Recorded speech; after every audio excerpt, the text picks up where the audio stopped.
जहां एक तरफ हमारा ओपोनेंट चाइना बड़े बड़े इंफ्रास्ट्रक्चर बिल्ड कर रहा है, बड़े बड़े इन्वेंशन कर रहा है और आज के समय पर चाइना हमसे 100 साल आगे निकल गया है, तो वहीं आज के समय पर हम भारत इतना ज्यादा पीछे हो चुके हैं कि अगर किसी मुसलमान के दुकान का नाम अगर बाबा रख दिया जाता है तो वह बहुत ही बड़ा हंगामा हो जाता है। दरअसल ये कहानी इतनी ज्यादा भयंकर है कि सुनने के बाद हो सकता है कि आपको गुस्सा जरूर आएगा।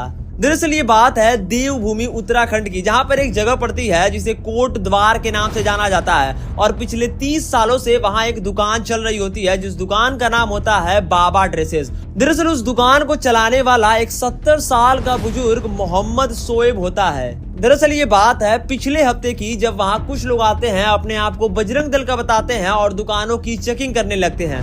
तभी उन्हें दिखाई देता है कि अंदर बैठा एक इंसान मुसलमान है और उसके दुकान का नाम बाबा स्कूल ड्रेसेस है। अब वहां पर बजरंग दल वाले इतना गुस्सा हो जाते हैं कि वो अनुरोध करने लगते हैं कि दरअसल आप मुसलमान हैं और ये जो बाबा ड्रेसेस आपने लिख कर रखा है ये हटा देना चाहिए। लेकिन तभी वहां पर बगल में ही खड़ा एक जिम ट्रेनर 46 साल का दीपक कुमार आ जाता है और वो उन लोगों से बहस करने लगता है कि सिर्फ एक नाम के चक्कर में तुम लोगों को आपस में भड़का रहे हो।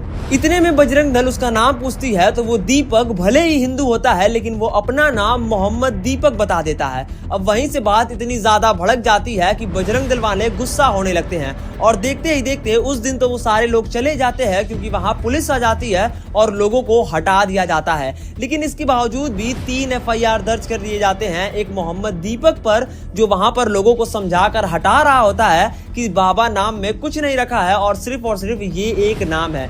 बजरंग दल पर भी एक FIR रजिस्टर किया जाता है क्योंकि वो लोग सांप्रदायिक हिंसा फैलाने की कोशिश कर रहे होते हैं। दरअसल आज के समय पर यह मुद्दा इतना ज्यादा गर्मा चुका है कि पूरे इंटरनेट पर इसी की बात चल रही है।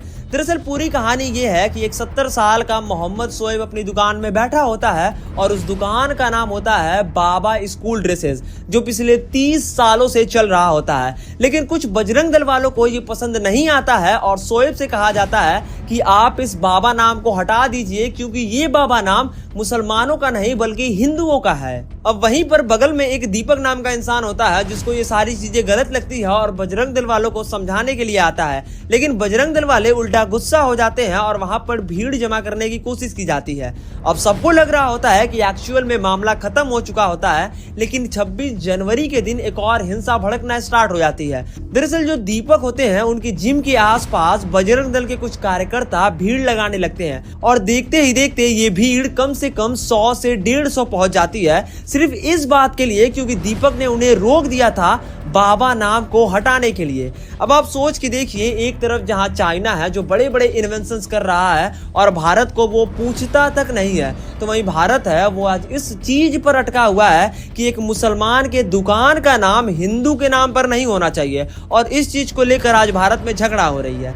तो देखो, कहने का साफ मतलब ये है कि भले ही आज तुम इन सारी चीजों पर ध्यान दे रहे हो, लेकिन कल को जब ये सारी चीजें आगे बढ़ेंगी तो लोगों के दिल में गुस्सा और नफरत फैलना स्टार्ट हो जाएगा। इन पॉलिटिशियंस का कुछ नहीं जाता है। ये जो पॉलिटिशियंस होते हैं ये अपने घर में रहकर लोगों का मजा लेते हैं और ये देखते हैं कि चीजें कैसे चल रही हैं। इनको कुछ भी फर्क नहीं पड़ता है कि तुम जी रहे हो या फिर तुम मर रहे हो। अगर तुम सांप्रदायिक हिंसा में मारे भी जाते हो तो हो सकता है कि ये पॉलिटिशियंस आपको देखने भी ना आए। तो कहने का मतलब सिर्फ इतना है कि इन पॉलिटिशियंस की बात न सुनिए और आसपास मिलजुल कर रहिए, जिससे कि सारे लोग अच्छी तरीके से रहें।